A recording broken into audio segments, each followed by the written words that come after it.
Yeah. Good day, good day, good day. I'm a little bit disorganized today, but we got there in the end. I was a few seconds late. How are you?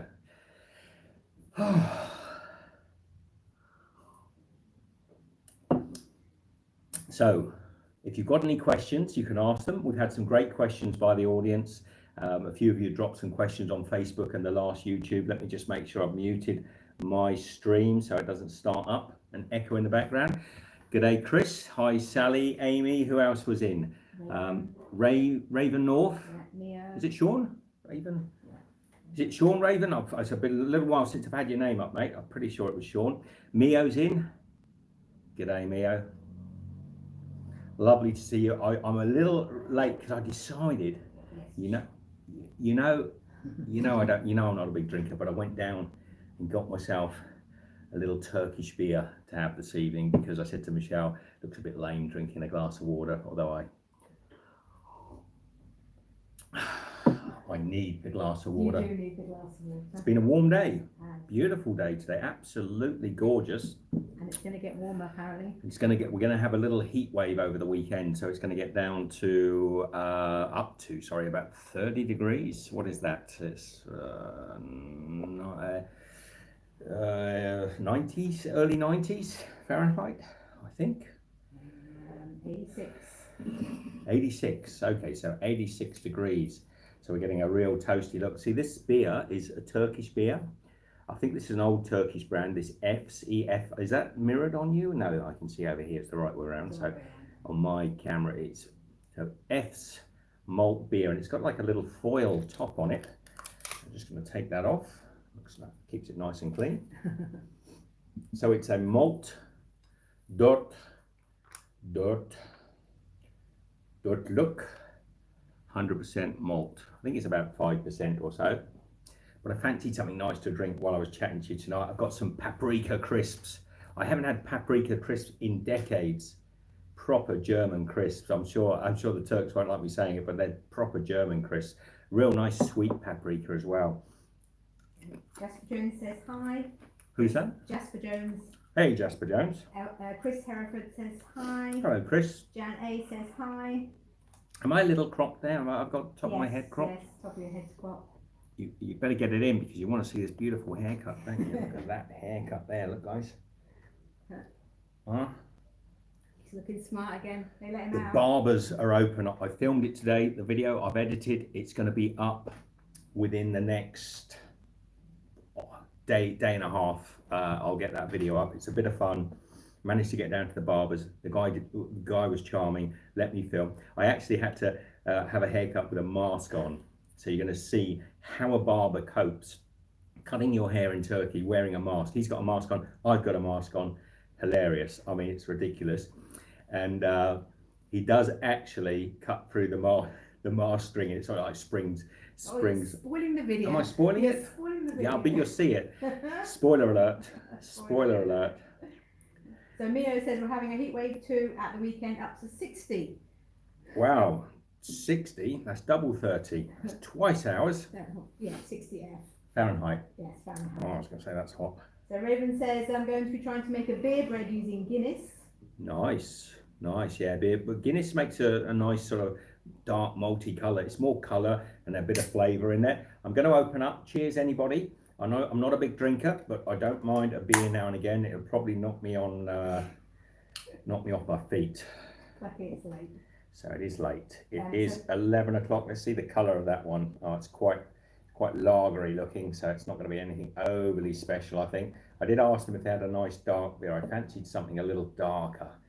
Something a bit like a Guinness or a stout or a good bitter or something. But this will do. Smells nice. So Paul Webber says hi. Very malty. Hey Paul, how are you, mate? And Byron says hi. G'day Byron. Lovely to have you both in. Paprika. Amy says nice haircut. Thank you, Amy. Mio says it's trendy. Ruth says hello. Look, I'll be honest, I haven't got a massive amount of hair, as you can see, but it always looks better short, I think. It was 2 months, wasn't it? It was 2 months. 2 months. Starting to look like a hippie. Is the sound all right? There's no ticking. I haven't got the external mic plugged in, so the sound will be good. Okay, well, if you want, you can plug it in, can't you? So if the sound's got no crackling on it at all, I'll leave the phone mic on. So somebody just confirmed to me that the sound is good. Sean says sound is fine. Cheers. Prost. And Jan says she likes the shirt, looks good on you. Salut. Thank you, Jan. Chris says, would you be showing us the Ramadan scene through your windows? You can have a look. Is it still there? Are they still there? Look, I'm not sure. Let me just unplug you from the power for a moment. Have a look. All the I've got to turn the camera around. Now that guy out there, can you see him? He's the rubbish collector. So he's got this great big trolley, and you'll see the girls are sat down on the steps. So yes, there was a lot of people out here today. A lot of people, considering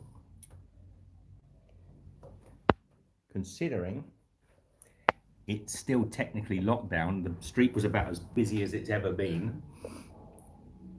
It was almost normal today. It was really They weren't really busy today. It was a normal day. No, it was a normal day, but social distancing was meant to be about. There was not really any social distancing. There was lots of communities getting together and just lots of families out there. Yeah, it was a lovely day on the street. We were really good. And my hairdresser tells me that Turkey's got it under control, they say. Yeah, I read that today as well. Yeah. So. I'm not sure it's entirely true because still statistically it's I think everybody's going to suddenly have this under control, by the way. Excuse me, the Turkish health minister says it's under control. It's under control. He has informed us. It's under control. We're actually, where we are now in this area is quite a hot spot. So if you look on the maps and things, this particular suburb is the worst of, Istanbul is the worst in the country, and this particular suburb I think is the worst in Istanbul. We're not hearing much about it, are we? I've not heard anything, and I talked to nobody in the streets has told me anybody's got it. Nobody at all. Oh, Paul. Thank you, mate. In beer. Paul, you're a charmer. Thank you very much. Andrew Donahue says hi. Prost. Andrew, how are you, mate? And Ben says sorry, he's 5 minutes late. He went hiking. Ben, I hope you social distanced all your way through your hike, my friend. And Rena says hello and cheers. Cheers. Thank you very much, Paul. You got my beer for me. Now, Raven Lovely North, guy. Sean asked it because he was trying to make the beer bread using Guinness. Yeah. And he asked the question, let me just find it again. It says, will baking the bread cook out the alcohol? Yes, it will, completely. There'll be no... Michelle's going to keep these questions because I want to answer the ones that were asked on the previous show, but I'll answer yours, Sean. No, it will. Any kind of baking or cooking, the alcohol completely dissipates. You're just getting flavour. Even when you do sort of, a lot of Christmas dishes with alcohol, and you really haven't got any alcohol left in the... It's just the essences of the brandies and the things like that. You generally don't have any alcohol in them, but they do have the flavour, so they're perfectly safe for people that don't drink alcohol, unless they have any ethical reason. So he said, perfect, thanks. Yeah. And Ben says it's hard not to social distance in the Peak District, Steve. It's hard not to social distance in Istanbul as well, to be honest, Ben. You have pretty much, but this street has been chock-a-block with people today. It's absolutely. If I'd filmed you an hour ago out there, you see three ladies sat on the steps together talking. There were probably about 20 or 30 in the same area, but it's just starting to quieten down a bit. Now we're making this a bit of a Q&A today. I just want to say thank you again, actually, whilst Paul, Rena, the people that support us on Patreon. Just very quickly, I don't want to sort of drag that out, but thank you very much for the recent donations, and thank you to all the patrons that have been with us a while. Means a great deal to us, so thank you. Now we've got some great questions. Yeah. Michelle's going to read them out. Oh. Just one there says, Rena says 11 p.m. over there and 4 p.m. by me. Are you guys night owls or early birds? See, she's there, ladies and gentlemen. She is there. We were going to sit together, but Michelle's still a little shy, and she thinks it works better this way. So if you don't mind, we're going to stick this way. So what was that? What Rena was saying? It's 11 p.m. here and 4 p.m. for her. And it says, are we night owls or early birds? Night owls. Michelle used to be an early bird, but she's sort of Night owl now. She's a night owl now. We both are, and I think with this this lockdown, people are getting later and later. I was talking to some neighbours. We all seem to be staying up to sort of 3, 4 in the morning, going to bed and then not getting up to sort of 10, 11 or so. It's not easy to stay in bed here because it's quite a noisy neighbourhood, and in a nice way, it's just, it comes to life very early in the morning. So yeah, it's night owls, definitely. I don't think I've been to bed before 2 o'clock in the last 2 months. So and generally I'm that way anyway. I tend to be sort of midnight to 1 o'clock as a rule. So Rena, I will get to your questions as well. You sent some great questions on I won't remember where they were, whether they were on Facebook or YouTube, but it's not so important as are the questions. Michelle, shall we start? Are we happy to start? I'm happy to start. If you want to, I'm saying hello back. if you want to ask questions, by the way, Michelle will make a note of them and we will get round to them. So the first one's from Claire Gillard. Claire sent quite a few questions, I think. She sent a number. Some of them a little more personal than others, but we're going to deal with them anyway. She says, where were you born, brought up, or where did you live in the UK? Because she says you sound British. Sound British. Sound British. We are English, although we're a mixed bunch. I'm going to be, is it Claire, was it? It was Claire. Claire, I'm going to be a little, I don't know if Claire's in. Haven't seen Claire. And she may not be, but she may watch it later, so it's okay. I'm going to be a little cagey on these live streams about saying exactly where we were born, because I think, you know, the more of your personal information you put out, you know, birth places, these are the sort of things banks ask you to verify stuff. And not that I don't trust you, Claire, of course. It's more that the more of that information that's out there, the more chances you are, you know, of getting your mother's maiden names and things like that. But funny enough, Claire, Michelle and I were both born in Somerset in England, though my family is sort of Yorkshire, Berkshire mix, and Michelle's family is a sort of London, Scotland mix. We forgive her that. So, but we were both born. And I think, Claire asked, who asked how long we've been together? Was that Claire also? No, that's somebody else. Who asked that? That was Amy. Amy? Yes. Amy Highfield. Our Amy? Amy Highfield. Sorry, not our Amy, but, you know, Amy who is here, I think. And that sort of ties back into what Amy said. Michelle and I have been together a long time. We've been married over 30 years, and I won't go into the specifics because I always get it wrong, and Michelle will correct me. But and we didn't talk about this beforehand, so I am sort of blagging it a bit. But we've been together since we were kids. I did have a photograph, but it's on my phone.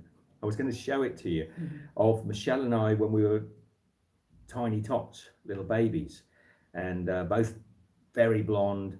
You did actually once put it up on Facebook. I did once put it up on Facebook. Michelle's got her finger up her nose. I'm looking absolutely charming. Michelle sat there with her finger up her nose, and we stood together in sort of, I think we probably both got sort of diapers on and little sort of outfits. So we've been together since we were little babies. Got pictures of ourselves in the pushchairs.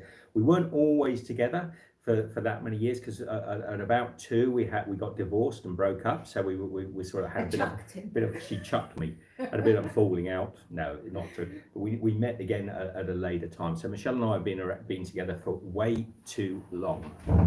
But she's a charmer. She's a keeper, as am I. Apparently, I keep telling her that anyway. So we've been together a long time. Both of us born in the same village, small village in Somerset, and both of us have travelled most of our lives for one reason or another. So, what was the next question there, Michelle? Can you hear Michelle, by the way? Is she loud enough? I've moved a bit closer this time. So where were we brought up, and where did you live in the UK?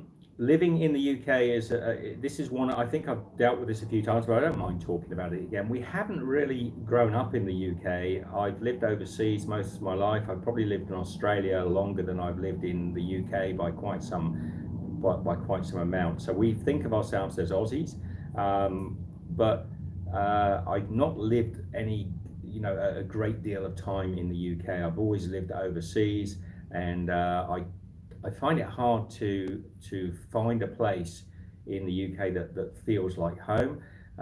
We had some time in the New Forest, which is probably about the so Michelle's. A lot of Michelle's family is from the New Forest area, so which is in Hampshire, and that's probably about as close as we feel to home when we go back. But I still feel a little home. I've got family up in Yorkshire. We've got family around Berkshire. So we have got family over there, but I've got a lot of family in Australia as well. My immediate family's all in Australia, so you know. Ben asks, have you been back to Somerset in recent years? Yes, we have been. Yeah, we have. We've been back to the town that we've also actually lived briefly in Somerset. We went back and spent a year there with our kids because we went sort of to visit and lived in a little town called Frome. I don't mind telling you that because that's. It was a lovely little place, and we also lived for a while in Bath. So it's just that part of the world. And Mio says New Forest is on my doorstep. Really beautiful. Well, Yeah, I know the New well. Forest. I know the New Forest like the back of my hand. I know you probably, if you know the New Forest well, I know the New Forest exceptionally well. But then there are other parts of the world, and I've lived in so many different parts of the world for so many years that nowhere particularly is any more home. If you said to me, is that then where you would call home? No, not really. I've lived in Germany for many years. I've lived in France for many years. We've lived in Hong Kong for many years, Australia for many years. So we've lived in different parts of the world for so much of our life. It's hard. We're real global nomads, really. So Daniel, our friend, says, I thought you were from Kirby, Liverpool. Daniel Daniel. Danny boy. Well, Daniel's from Thailand anyway, so he's Liverpool? No. Liverpool? I haven't been to Liverpool. I'd love to, Daniel. Daniel's a lad that we met in China. Lovely guy. So friend of ours. Well, so many people we meet on the road. It's amazing. Become good friends, and yeah, we've just got so many friends that we've actually met. They stayed friends for many years. And Nigel Meady says, hi guys. Although Daniel's just got one left. He's saying mine too, meaning New Forest on his doorstep. I'm in Poole. Well, I know Poole, Branscombe, Christchurch. I know that area very well, mate. I've got friends down that way. We've been there many times. I know that part of the world exceptionally well. I've also lived in Wales as a child, so we've been around the block a little bit. So and some of my family, some of my history, although it's Yorkshire, my grandparents and things would have come originally from the Welsh mines and North Wales. So there you go, mixed bunch, very mixed bunch. But as for we're English Australians, but we feel more Australian than anything else. Claire's next question was, when did you leave? When did I leave where? The UK, I assume. No, I never really left because I never really no, we're always it depends where you mean leave, Claire, because if you meant left, when did we leave to come on this journey, or when did we leave Australia, or when did we leave the UK?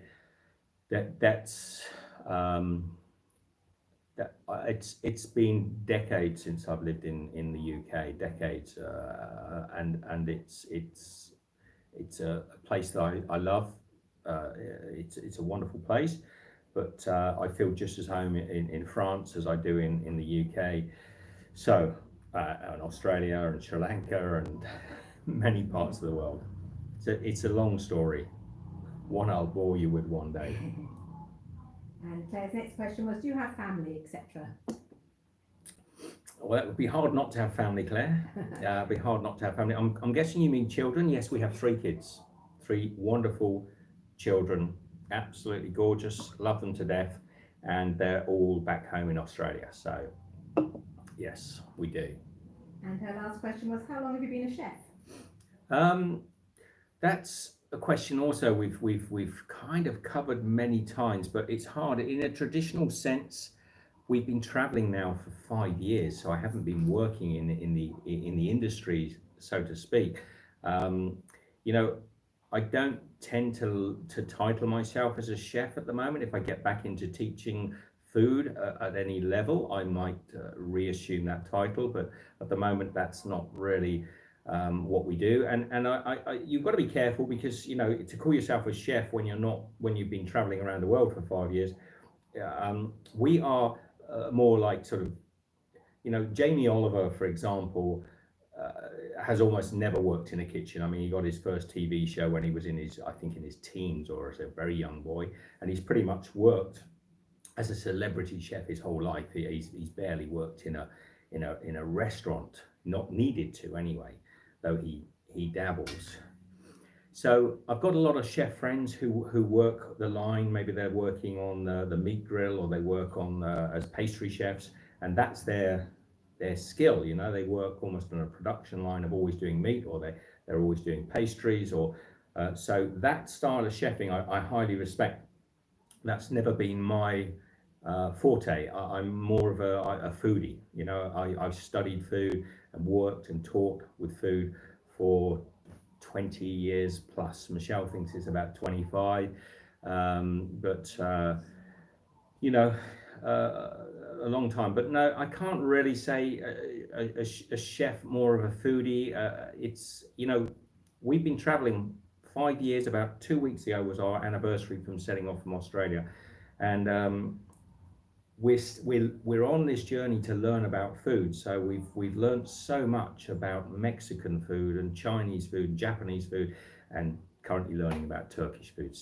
So I think until I put that back into practice in a work environment, then I'll start to assume the title of being a chef. At the moment, we're a food traveller, so I think that probably sums it up. So that's all of Claire's questions. Long-winded. Claire, that was a lot of questions. You've hogged the questions. That's all right, I don't mind. That's all right, though. But I hope I've answered them, and you can always sort of polish them up if you want to by asking further details for my full resume. So the next questions are from Ben. Hello, Ben. And, How are you, mate? He's asked, would you travel to Sweden as a last resort if things don't improve in Turkey, Spain, France by June, or just go back to Australia? Can you hear those questions all right, everyone? Just if Michelle needs to talk up, I will get her a megaphone. But I think it should be clear. She's not much further away than I am. Ben, Sweden. No, I don't think so, mate. I've got no plans to go to Sweden. I think you're talking about it in context of the coronavirus and things, because Sweden didn't lock down. We really haven't used. We're not. This virus is not changing our plans almost in any way, other than it's stopping us from doing things. So we don't have any real plans to deviate from our path. It may end up that some things change naturally, because it's hard to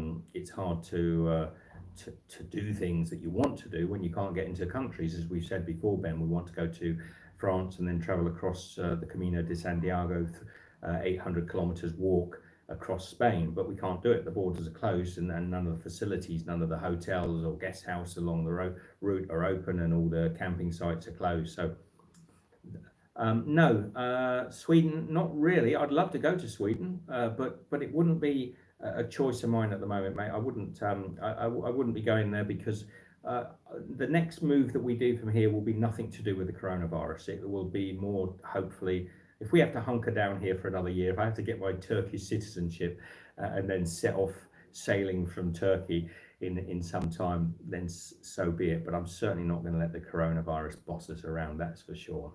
Not in the slightest.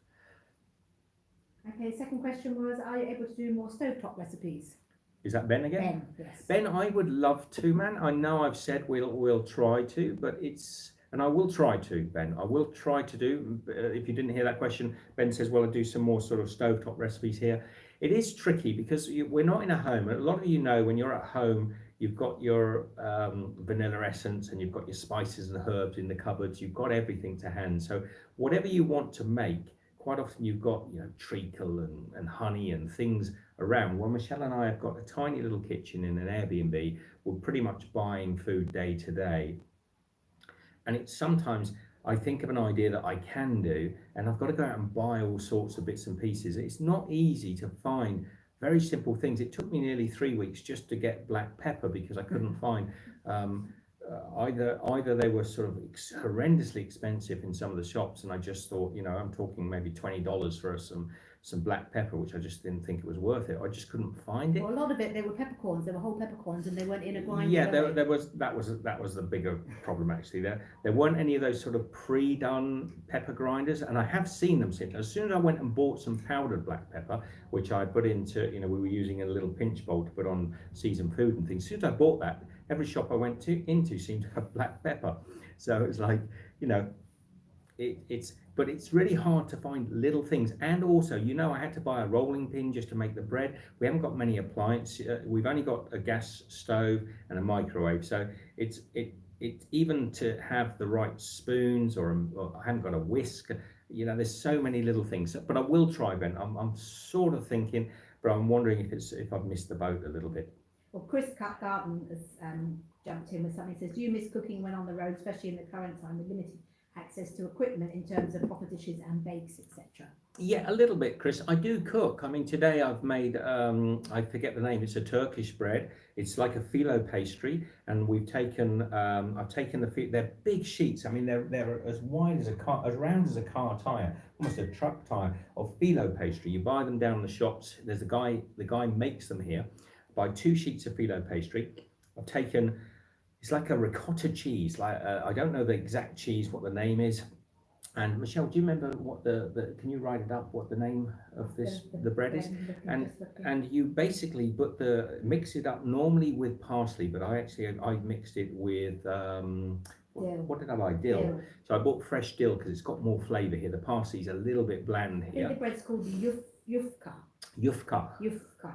So it's not a proper, but it's not, I can't really teach you how to do it because we don't know that we're doing it. But anyway, I put the big, on this big round table that you can see here, this round table that I've got here, I put a tea towel on it, and I sort of spread it like a bed sheet, this huge phyllo pastry, and then I fold it up and put the cheese, but I've mixed it with dill and a little bit of seasoning and a little bit of my black pepper, and fold it then into a square. It ends up being quite a size, and then I fry it in the pan. The pan's rubbish. It's a really thin IKEA pan, but it's thin as anything, so everything burns that I cook in it because it's got no heat dissipation, but it cooks fine. So I put oil in and I fry this thing and turn it, so it's like an envelope of phyllo pastry filled with cheese and flavour. And all right, we've got my bit. I haven't eaten. Look, here it is. This is a slice of it. I cut it up once it's done. So here's a slice of it fried, and inside it's got the cheese, and on the back there it's a little darker because it burns. The pan burns it, so it's delicious. Now I'd never come up with this as a recipe.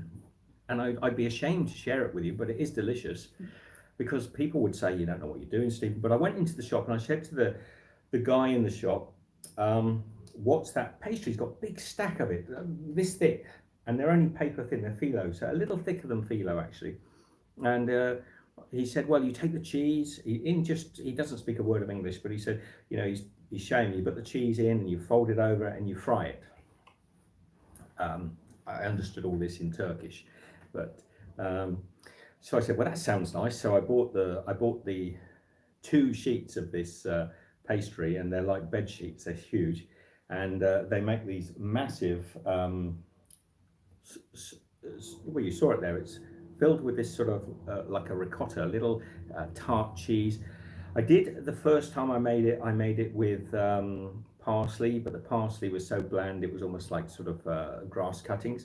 So this time I did it with dill, and the dill's got a little more bite to it. I like it. It's almost a little lemony, and I do think if you go into ever Aldi or Lidl, horrible shops, but anyway, if you go into those shops and you see these sort of phyllo pastries that are coiled like a Catherine wheel.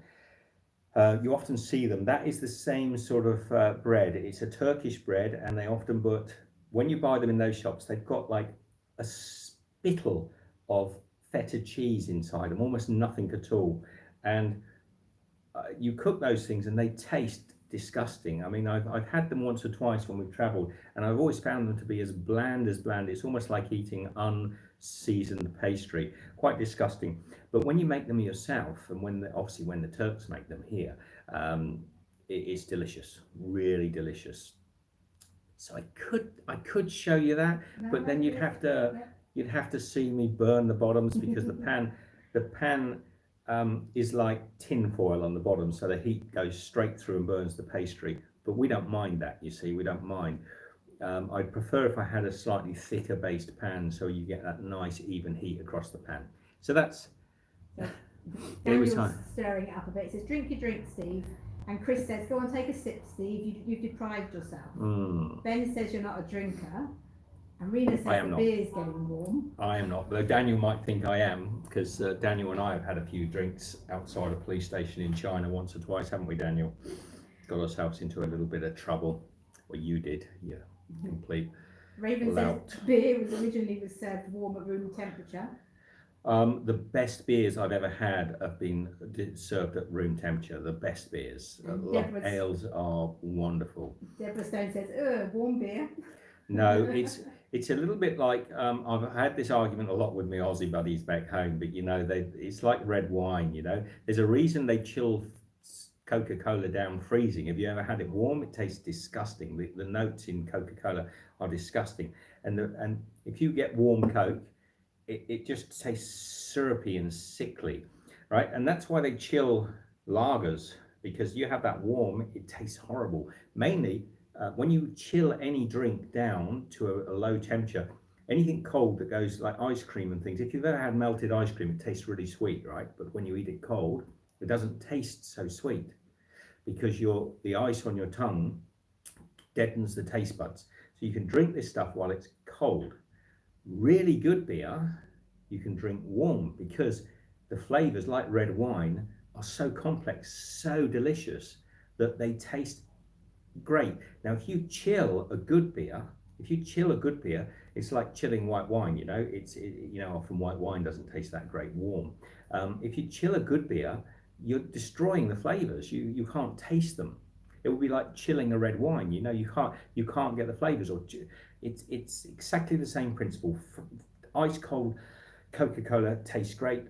Room temperature Coca-Cola tastes disgusting. Or very warm Coca-Cola tastes quite disgusting. Good beers. Lagers have to be chilled.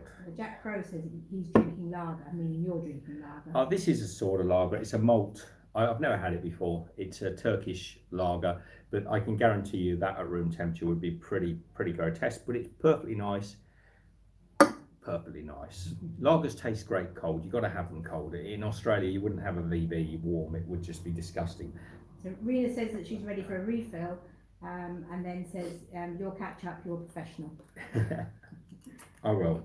And these are actually a Lay's chip, but they're a German paprika, sweet paprika. I haven't had this flavour of chip since Germany, and they're good. John says good afternoon from Alabama. Good afternoon, John. Cheers, mate.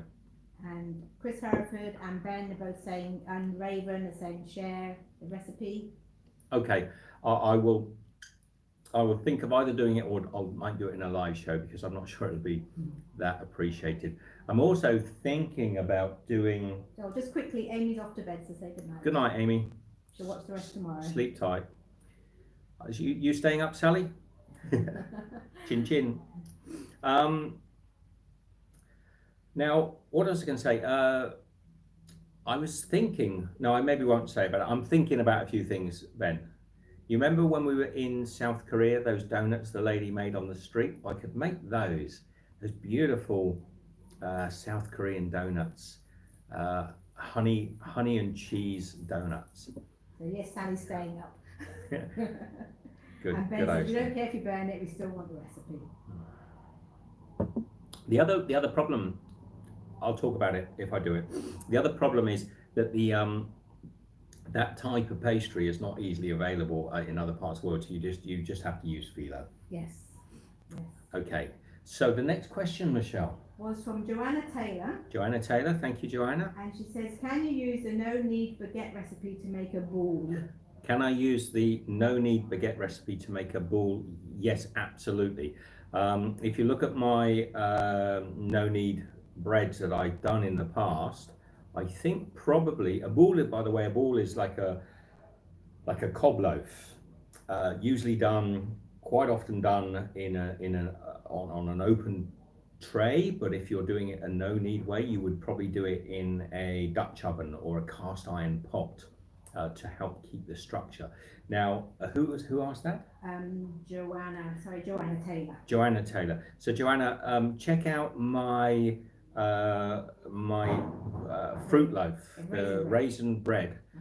Michelle's put the link up there. That is a ball. It's a fruit loaf ball, and you can see that you can get a beautiful crust. I mean, it's very similar to a French bread, and if you do it with, you can do it with my sourdough starter, but you could also do it with a regular yeast. It's just calculating the hydration levels a little bit. It needs to be quite a wet loaf. So yes, you can do it, and no reason why you can't. And I think probably the best reference you could do is to use my fruit loaf, which is a sort of fruit loaf ball, and you could just leave the sugar and the fruit out, or put it in if you wish.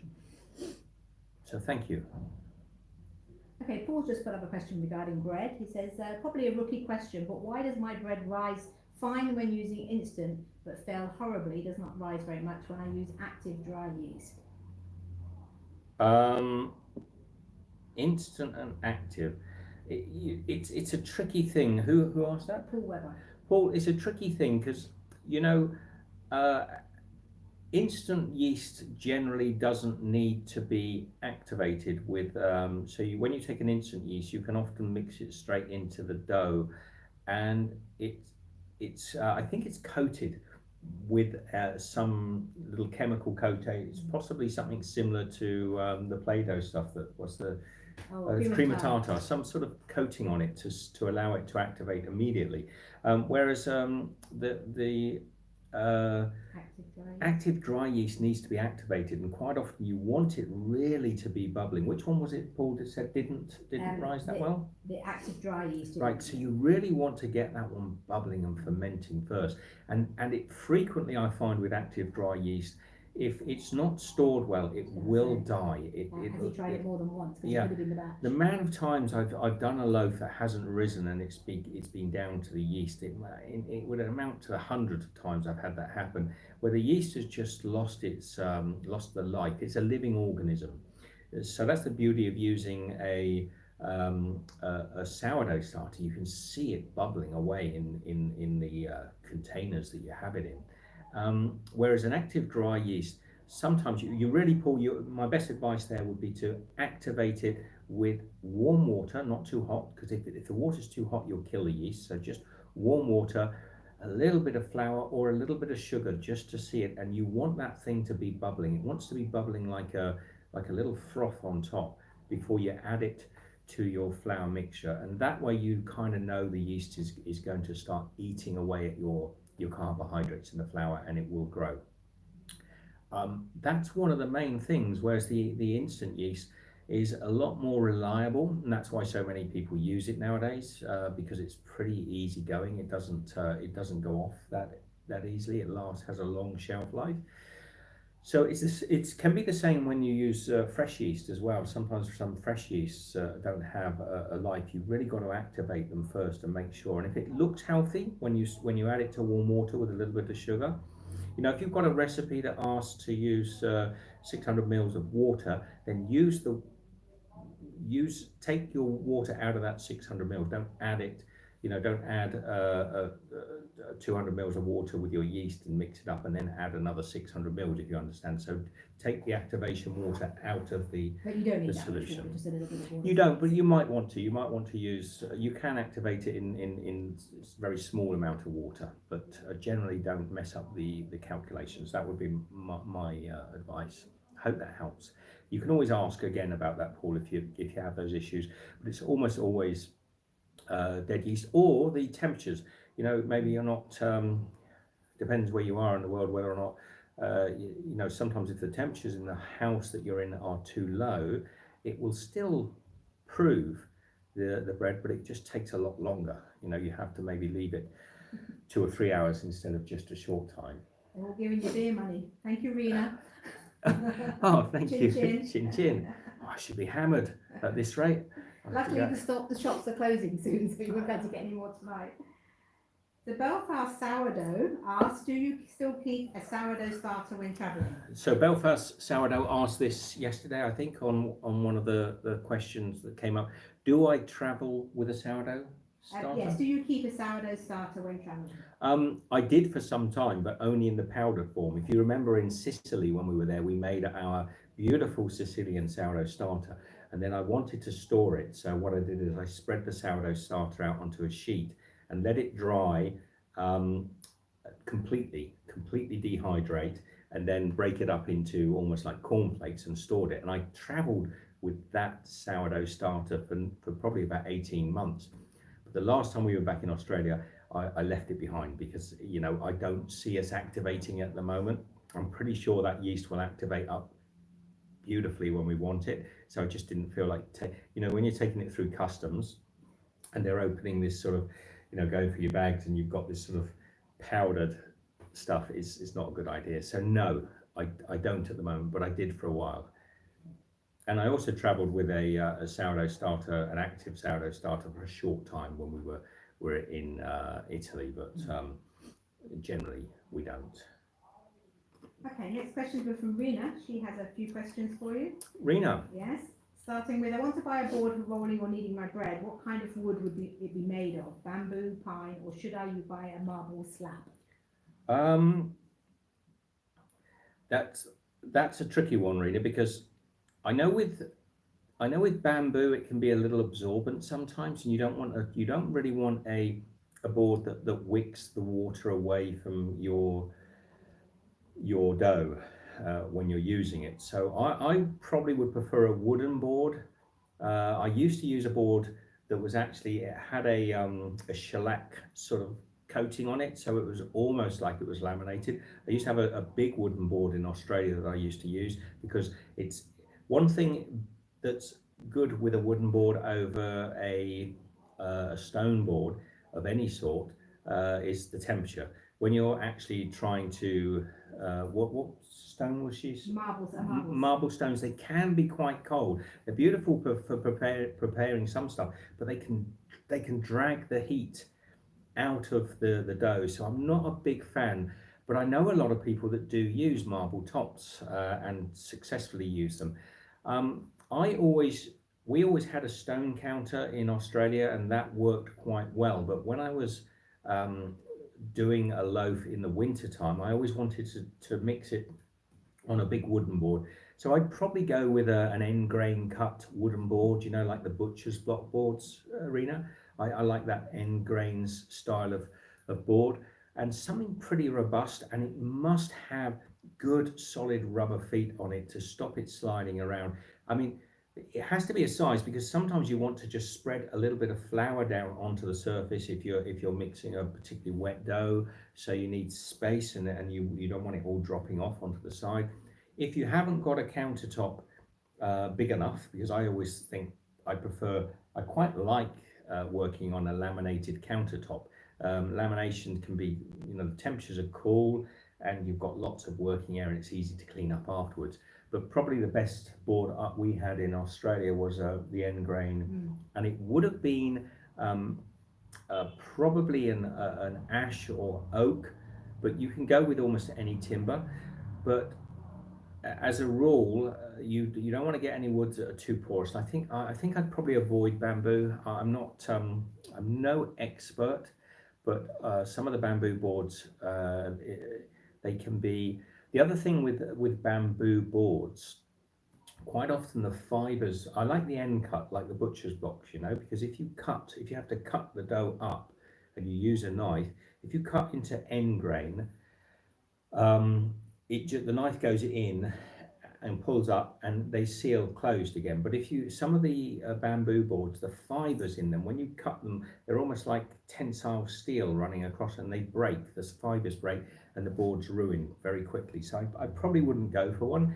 The other thing, I read a really good article, I'm not sure if I'd be able to find it, but there was a period when all of the butchers and food preparation places were turning to nylon boards because they were more hygienic and more clean, much cleaner. And it's almost been proven without a shadow of a doubt that they are not actually more clean.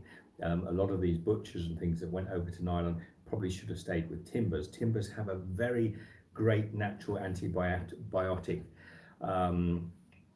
chemical in them. They're much harder to build up dirt and grime and don't want to say viruses, but you know, you're less likely to get sick on a wooden board.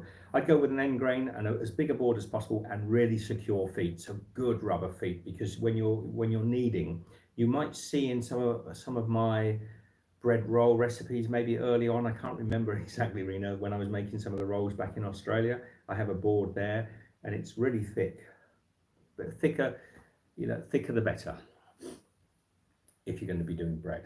You don't want it sliding around, that would be a pain. She says thank you. I wish I could come and pick one with you, Rena. It'd be good fun going out and buying boards. I love buying boards. Try and get something special, because I'll tell you another nice board. Sometimes when you get them, you get the whole tree, you know, when they cut cross grain across the tree, there's some beautiful knotted pines and things that you can get. You probably want a little coating on there of some sort. It's not essential, but it's some oil, you know, or natural. Just pick something nice. Treat yourself to something beautiful. You'll never replace it. Okay, our second question was, is there a place you miss? Is there a place you'd like to revisit, explore, or do over? Is that from Rena? That's from Rena. These are Rena's questions. Places we miss, they're everywhere. Well, this is always a tricky question, isn't it? I mean, Michelle and I frequently talk about going back to Mexico. Yes. I really wish that we'd spent more time in Mexico. I love the USA. We didn't film that much. But we do get a chance to go to the USA every now and again, so that's always something. But I think Mexico is a place I haven't been very often, just the once. And we didn't, I was quite poorly when I got to Mexico, so I missed a great chunk of it. I would like to go back to Japan and maybe do some hiking in Japan. There's many places, Rena, but there's so many places we would like to go also. And I think Rena mentioned about if we were up her way, yes, drop in and say hello. We'd love to, Rena. Yes. Maybe one day, you never know. It does happen occasionally. It does happen. Sometimes. We do. We did rock up to Philadelphia to our dear friend Anne, Easy Gluten Free, and she was quite surprised that we suddenly turned up. And we've met a few of our friends over in the US, but we haven't been to many places I wouldn't like to visit again, to be honest. No. Any more questions? Yes, another question from Rena. Could I use semolina flour to feed my sourdough starter? I can't see why not. I probably, you've got the sourdough starter going, haven't you, Rena? You've got a sourdough starter there. Probably what I would do, because semolina is actually a wheat, so it would be fine. But what I would probably do is divide my starter up. So I'd use, you don't want all semolina in there.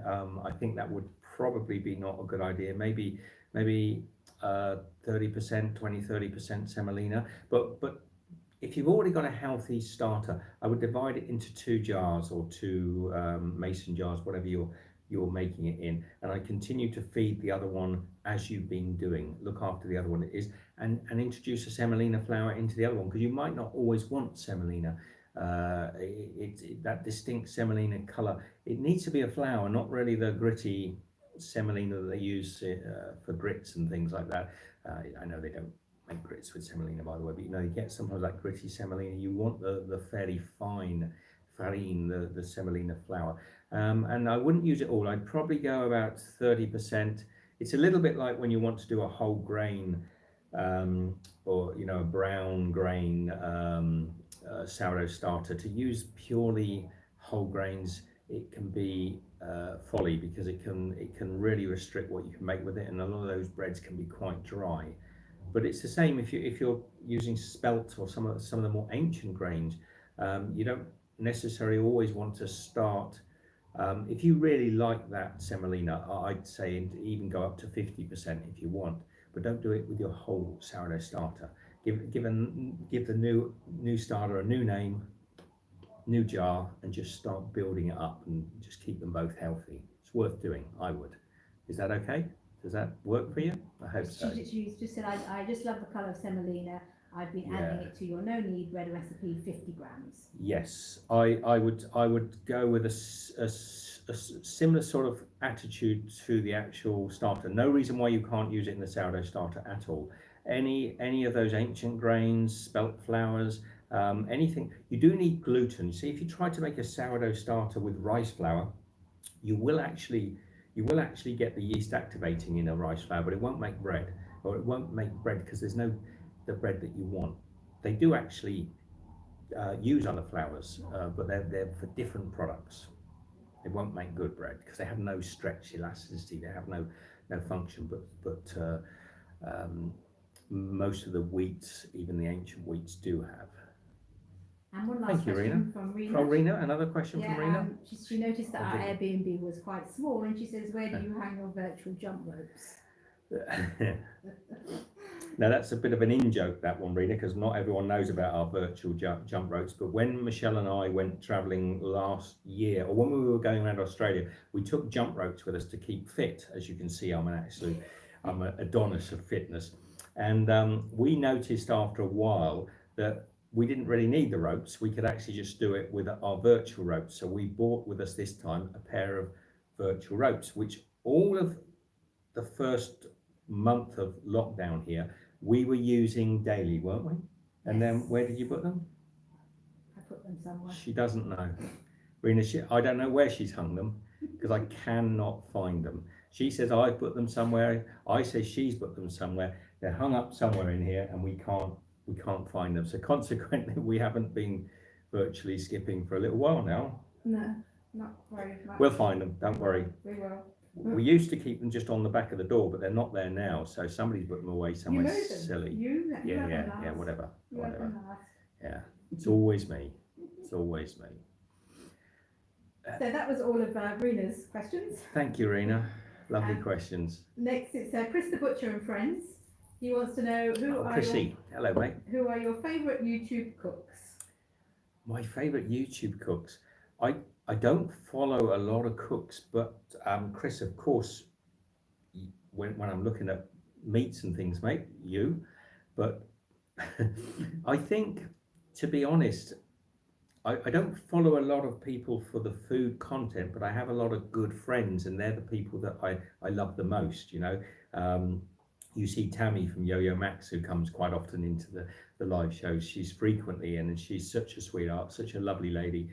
She's one of my favourite YouTube cooks. And then, of course, I've got, I mentioned before, Anne from Easy Gluten Free. I haven't spoken to you for a long time, Anne, so sorry. And there's James from Fun Foods. And there's my old mate Steve from Steve's Cooking, and Dave, of course, in Australia from Chef Mooney. I'll probably miss people out if I go through some of my mates that do cooking, Chris. But they're not people necessarily that I turn to for cooking tips or the likes. They're just good mates, and they're good, entertaining, fun channels. And yeah, that's all I can say. And please forgive me if I've forgotten anybody. I probably have. I've got some very good friends on YouTube. Sorry, Rena just asking for the no knead recipe, and I've just put the playlist up for all of the breads, and they're at the top of that. Okay. I wasn't really listening to what you were saying, so don't ask me to confirm it. Can you just repeat what I've said, Michelle, just to make sure that I've made no mistakes whatsoever? So Gloria Patry 1 says hello from Texas. Hello, Gloria. And Dwayne Yeehaw. says hello. Which part of Texas? Michelle and I spent some time in Dallas. We did some beautiful touring around and down to El Paso. Lovely part of the world. Lovely part of the world. Texans, salt of the earth. Great people. Absolutely wonderful. And it's where I gained my love of boots. So I've got a big collection of cowboy boots. Wacky. The wacky are sometimes, I think one time we were in the US and I went into a store and I saw the checkered cowboy, you know, like my chef's jacket, which I do bring with me, by the way, is in my case. I saw a pair of boots with the Harlequin print on them, and I took a photo and put it on Facebook. I said, what do you think? And the followers that were with us back then said, oh, you got to get those, Steve. So yeah, I went back and bought them. I've got a lot of nice boots, some that I got when I was in Texas, and others. San Antonio. San Antonio, beautiful. Quickly, Mio says good night. Good night, Mio. Take care. Loving your India vids. Thank you very much. Thank you. We're going to put the India vids on hold a little bit for the moment because we are going to start creating content that's a little more up to date, and I think we will catch up and do some of the Indian vids. I've also still got some Japanese food vlogs to do. Forgive me, I was looking at one of my hard drives the other day and I said to myself, oh gosh, there's a lot of content here that I didn't get round to doing. I'm so bad. I'm so bad. We will. They're good. They're good. The reason some of them weren't done because they are so good, I think. And I'm going to open this window. It's a bit warm. It's getting a bit hot. Ian Innes says, hi, Steve. Hi, Ian. Michael Costa's in. I get a lot of noise. We're social distancing. There's still a lot of people on the street, and they'll be out. It's midnight nearly, and they'll be out there till 2 in the morning. So my dragon chef jacket. I just saw someone mention that. That one.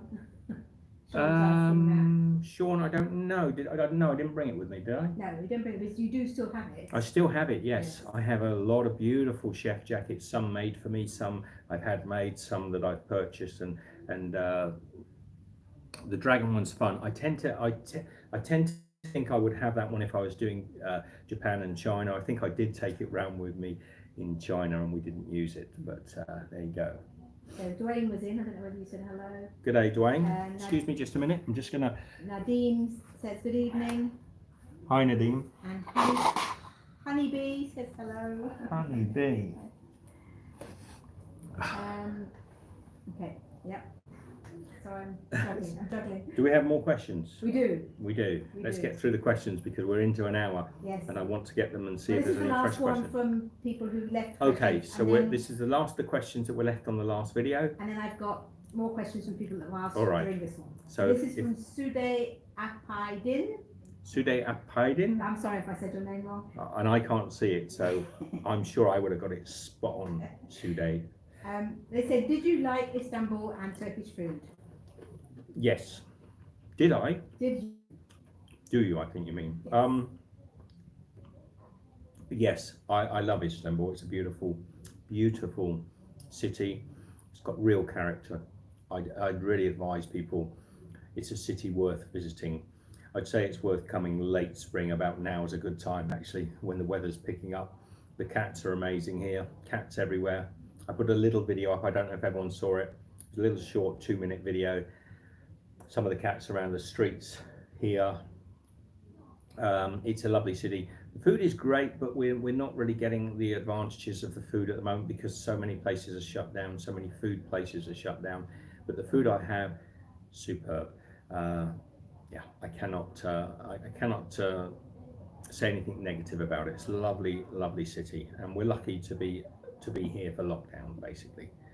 Thank you, Istanbul. Thank you, Turkey. Nadim says my flight to Istanbul on the 6th of June has been cancelled. Oh, Nadim, that's a shame. But then, you know, at the moment, traveling is going to be tricky for a lot of people. So, and that's why we're staying here for the time being. And we'll see how things go. We are quite keen to get and do something. We are getting a little stir crazy being stuck here in the same streets every single day, but no, we'll get there eventually. We just got to be patient. I hope you guys are all doing well as well. I know I don't like moaning. I don't like sort of grumbling about it because I always think there's people having a lot rougher time than we are. Yeah, Ian Innes says, I love all the cats you meet in the city. I always get treats from a supermarket and dish them out on my travels. Yes, it's so easy to fall in love with the cats here and the dogs. There's some lovely dogs on the street. Very few dogs, but they're kind of cool. when I first saw them, they all looked a bit sort of sickly and chubby and overfed because I think they eat all the cat food, but they've got good characters. They're very placid. Could you imagine a city, your own city, for example, and there are probably not many cities in the world, where every single street, and I probably would say every street bar none, has at least a cat, maybe a dozen cats, anywhere from 1 to 12 cats on it, almost every street. And they're not house cats, they don't live indoors, they walk around in the streets, so they're traffic savvy to a degree. Sadly, we do see the odd cat that gets hurt, but generally they're very, very astute, clever cats. And I don't know what I don't know, well, I do know a little bit about the history. I think it was something we read it once. There's a history to it. I think it was something to do with rats originally.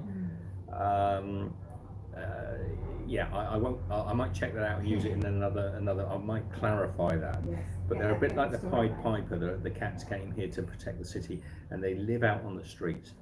And in some respects, it can get pretty grotty because they go through the bags and the bins and everything. But they're always quite clean cats. Yeah, they never really get that daggy. Even today, if you watch the vlog I'm just editing at the moment, which will go up this weekend. What day is it today? Wednesday, Thursday? Thursday, I think. So it'll go up this weekend. It's my beautiful haircut I managed to get.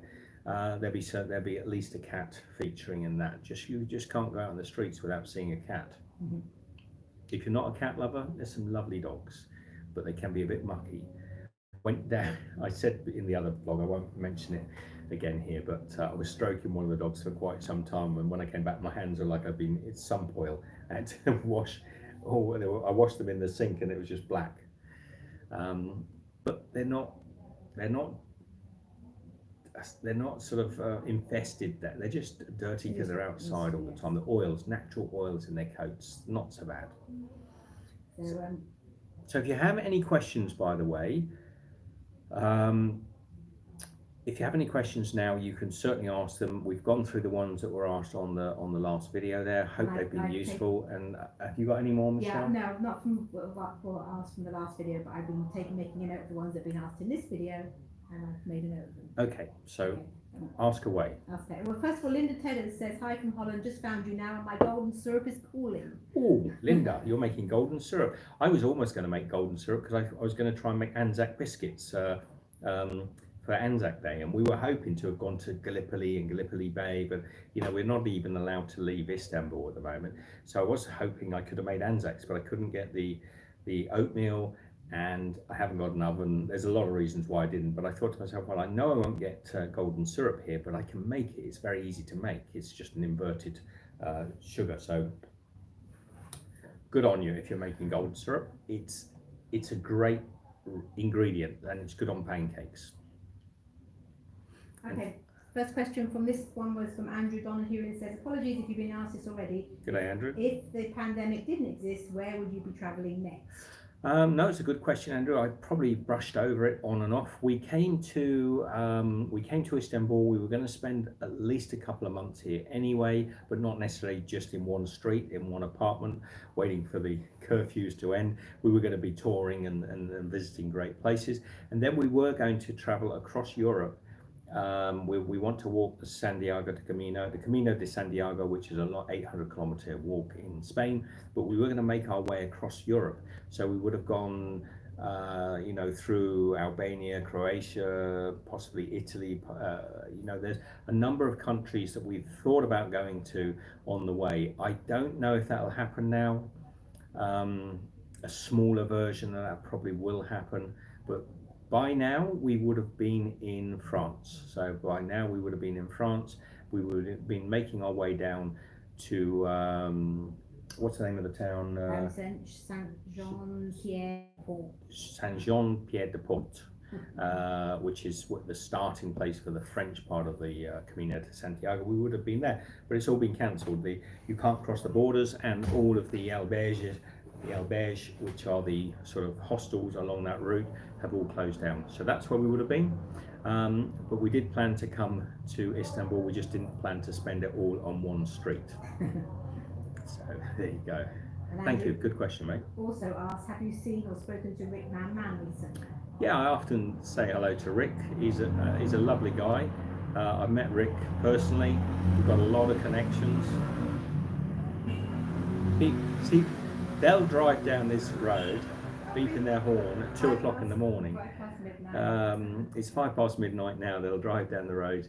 Cars will come, rock up, and they'll all start talking. It's a very lively street, and we could move away from it, but I like the atmosphere. I like the atmosphere of this street.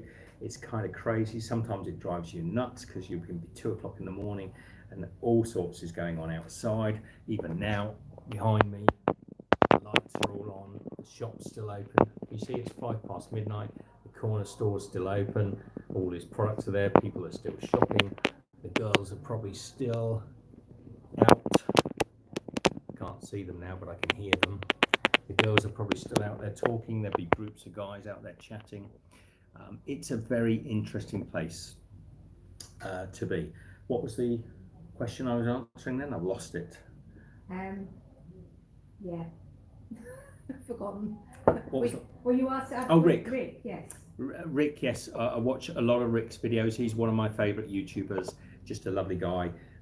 Easy to sort of kick back and listen to Rick doing his crazy stuff. I've known Rick for a long time, from the early days when he was doing his van conversions, his first van, when he was doing his allotments, when he was doing his, he has a lot of hobbies, does our Rick. A lot of hobbies, whether he was doing his van conversions or whether he was, I think at one time he talked about brewing, didn't you, Rick? At one time, I don't know, but his allotment and his stargazing, and now he's into this driving. A lot of fun and a lovely fella, and lives not far from some of my family in the UK. Actually closely knows some of my family in the UK, so quite coincidental. We've got a lot in common.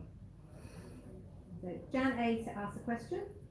In lockdown, do you get on each other's nerves? No. Jan A, wash your mouth out with soap and water. Do we get on each other's nerves? All the time, Jan. She gets on my nerves, but I mean, I never get on her nerves, Jan, because I'm perfect, absolutely perfect. I just send him out into the street to talk to the locals when I've had enough. We get on pretty well, Jan. We don't, you know, like any couple, you'll have your little spats occasionally. I don't think we have many. We're just kind of like best mates, I guess. So no, we get on well. We get on well. Yeah. Jack Crow asked. Sorry, I can't give you much more than that. We're not. We're pretty boring because we do get on. We do get on well. She's all right. She's all right, Michelle. She's not bad. So Jack Crow said, "Where did you visit in China?" Jack, we spent most of the year. You're not vetting me out for viruses, are you? We spent almost all our time in the Yunnan province. I thought it was gorgeous. I love China. I think it was Yunnan, not Wuhan. Long, many thousands of kilometers from where the problems were. Up in the mountains, it was much more Tibetan than it was Wuhanian.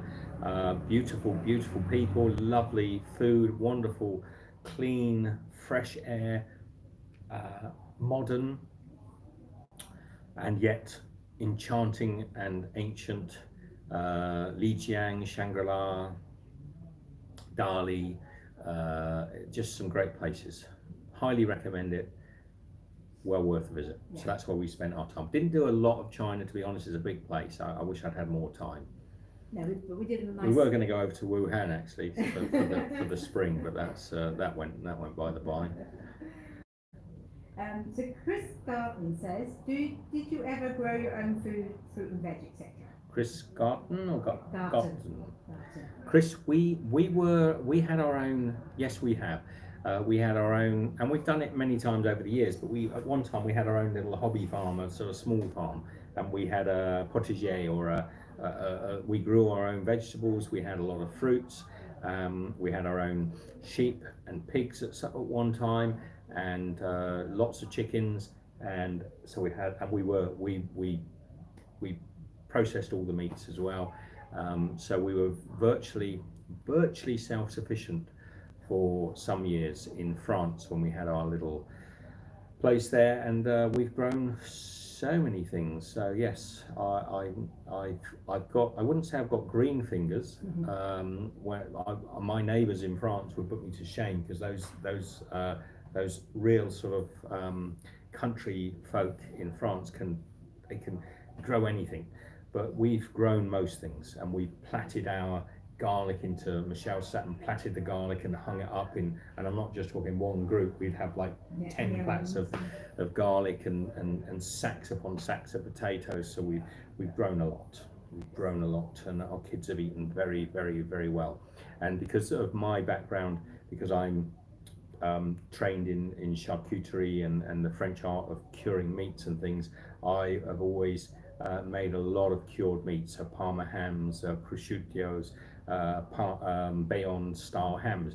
They are not Bayonne ham because we didn't live in that area, but that style of hams. So kids were very lucky. Whereas you go into a supermarket and get 3 slices of Parma ham for sort of 10 quid. 10 quid, God, that takes me back, doesn't it?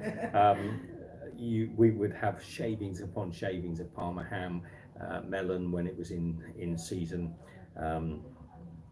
Yes, lots, happy days. I wish we'd had YouTube at the time. If we'd had YouTube at the time, I think it would have been amazing to see our kids, our family, living like sort of the Waltons, I guess. No, we were far more organised, I think, in so much as we really did produce a lot of stuff. More questions? Petrie's just come in. Hi Petrie, how are you? Just got off work. And Dwayne asked, how many acres was the farm you were on? It wasn't that big. You don't need a lot of space, Dwayne. It was barely, probably a couple of acres, which is quite a size, but it isn't actually as big as it might seem. And actually a great deal of that land was laid fallow, really. It was not particularly used, but for growing crops and things, you don't need a lot of space. I was always inspired many years ago. There was a family in America who had a place, I think it was called the Freedom Path or something like that, and they had a beautiful garden in the city, and they grew so much crops in a city. I always say to people, when you've got a house anywhere in the world, you say, oh, I haven't got enough space. You can. There are so many examples of people that have grown immense amounts of crops that they're actually selling them at the gates on tiny little plots. I'm talking sort of like a standard small house with a backyard and front yard. It's learning how to grow the crops. Freedom Path, I think it was. Path to Freedom. I don't know. It's a long time ago. I don't think they're still around, but there's a lot of people doing that sort of thing. Chin chin. So Paul Webber asks a question. Please don't ask how, but I find myself in possession of a large number of chicken drumsticks. What are your favourite recipes that use drumsticks or can have drumsticks substituted? Oh, I love drumsticks. The kids used to love drumsticks. I've got a. Did you say don't ask how, Paul? You end up with loads of drumsticks. I won't ask how. I love them done sort of sticky with honey and spices and chili and things. I've got a recipe. I do like them done on the barbecue, so I've got they can be done much the same as wings, you know, but they've just got a lot more meat on them than wings. So we've got a recipe on the channel, an Australian barbecue where we do our chicken wings, and I always used to do drumsticks for the kids as well. So they're delicious. They're delicious straight off the barbecue, and they're delicious at least for a day and a half afterwards if you want to just sort of have them cold. So I'll get Michelle to put the link up. Other things, I mean, with the nice thing with actual chicken legs, you can make good stock. You can make a beautiful soup. I mean, it makes a great stew because it's really good meat for the stew because you can cook it. It doesn't get dry like breast meat at all. It stays, and the oil that'll come out of there as well. So it's really, really good stock meat as well. If you want to make a really hearty chicken soup or stew, can be done with thigh or legs like you've got there, so you can get great flavour. You'll get a beautiful fat that forms on top of the soup, which is so delicious if you season it properly. I haven't got a recipe as far as I know on my channel showing that, but I've made it many hundreds of times, and Michelle and I have both made it many hundreds of times. We used to have chickens hanging up in our house sometimes when we would butcher our chickens. We would do sometimes 20 at a time, so it could get quite interesting. So Chris asks, when was the last time you were in Australia? We were in Oz October last year? last year, yes. End of last year, went back to visit the family for a short time. And we try to go back if we can at least once a year and see the kids and see mum and see my family, and you know, yeah, it's a place I always love. I miss Australia when I'm out of it, and it's always good to go back. It's a great place. If you haven't been there before, go to Australia. It's a wonderful country to visit. Try and get as long as you can and enjoy it. Michael Costa asks, have you been to Portugal? Yes, many times to Portugal. Michael Costa. Yeah, we've been many times, a few times to Portugal. I love Portugal, particularly in the north, Coimbra, Arganel up in the hills. I love that part of the world. I think the Portuguese are wonderful people. I prefer the north, I would say, to down where all the tourists are in the south. I forget that little area down in the south, the Algarve.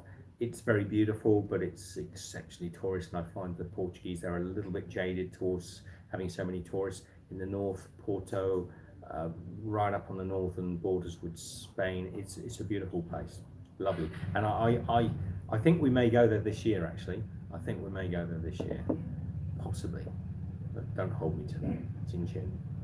So Dwayne asks, how do you think things will be different in the future? I think it's important for us all to stand up to politicians and government, Dwayne. I think it's important they don't dictate what they think is the new norm. The new norm, as far as I'm concerned, Dwayne, is the old norm. We need to get back to normal. We need to resist this dystopic situation that we're in at the moment. You're seeing it already a little bit on the streets, and I think people will resist what they're trying to do, what they're trying to sort of kettle people into these sort of subservient style lifestyles. So I actually am hopeful that things will go back to normal. I know for a little while, but you'll be very surprised how quickly. I mean, how many of you can really remember the great effects of the swine flu, or maybe the foot and mouth disease in Europe? How many of you are really still living within the constraints of those problems? I mean, you might remember them, but how many of you are still affected by those problems? I think it will be very much something that we will look back at, and I think we'll learn a lot, learn a great deal from this. And I think hopefully it won't happen in such chaos again in the future. But we have to stand as a people globally around the world. We have to not allow, we were talking about this, Michelle and I, today. You have to remember, let's take a few politicians, for example. I won't name names, but take some politicians. They are guaranteed their salaries to their graves. They will probably never ever stop being paid by the state. They won't lose their pensions. They won't lose their salaries. These are the people that are making the decisions for us. They literally, to be honest, are completely unaffected by this. They're affected. I mean, Boris Johnson, for example, went into hospital, but they're affected. But financially and futuristically, they are not affected by it whatsoever. And they're the people that are making the decisions for us, the people that will be very affected by it. They will not have a single hair out of place as far as their financial security and their futures are concerned.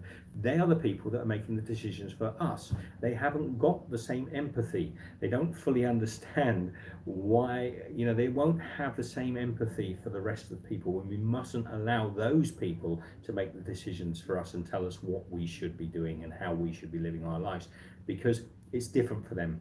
They literally are unaffected. And I know you might think there's some examples of people but generally, definitely your prime ministers and your cabinet ministers, your senior people will never stop being paid by the state until the day they die. So they will never be out of the system. They will continually be wealthy and looked after for the rest of their lives, regardless. If we had one of these epidemics every year for the next 50 years, their lives would not change. We cannot allow those people to make the decisions for us. Okay, so it's important that the new norm for us is the same as the old norm.